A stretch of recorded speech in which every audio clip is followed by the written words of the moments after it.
అమలు చేయిస్తా, అమలు చేయించని రోజు రాజీనామా చేస్తా అని చెప్తా ఉన్నాను నేను. సోదరులారా, ఇదే పల్లా రాజేశ్వర్ రెడ్డి రాజీనామా చేస్తేనే కదా వచ్చింది ఎన్నిక. ఈ ఉప ఎన్నిక ఎందుకు వచ్చిందన్నా? పల్లా రాజేశ్వర్ రెడ్డి రాజీనామా చేస్తే వచ్చింది. ఈ ఉప ఎన్నిక మాకు చేత కాదని వాళ్ళు వెళ్ళిపోయి రాజీనామా చేస్తే వచ్చిందన్న. పట్టభద్రులను, ఉద్యోగస్తులను నడి రోడ్డు మీద వదిలి పెడితే తీన్మార్ మల్లన్న వాళ్ళ హక్కుల కోసం కొట్లాడి వాళ్ళ కాయ కష్టానంతా భుజాన మీద వేసుకొని తిరుగుతా ఉన్నాడన్న. ఇక చెప్తారు తీన్మార్ మల్లన్న ఎంత తోడంటుడు. ఎస్ సార్, నేను చాలా చిన్నోని. మా అమ్మ నాన్న కాయ కష్టం చేసి చదివిపించారు సార్.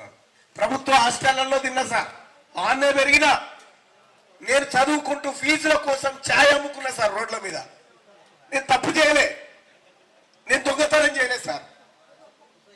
ఈ రకంగా నన్ను అనేకమైనటువంటి ఇబ్బందులకు గురి చేస్తూ ఉంటే సోదరులారా, నేను చనిపోతే నా సావుకో 1,00,000 మంది రావాలని తిరుగుతున్నా సార్. నేను ప్రజల కోసం తిరుగుతా ఉన్నా.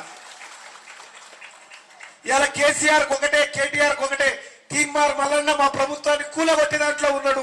మా ప్రభుత్వం అవినీతి అంతా బయట పెట్టింది కాబట్టి మల్లన్న రావద్దని చెప్తా ఉన్నారు.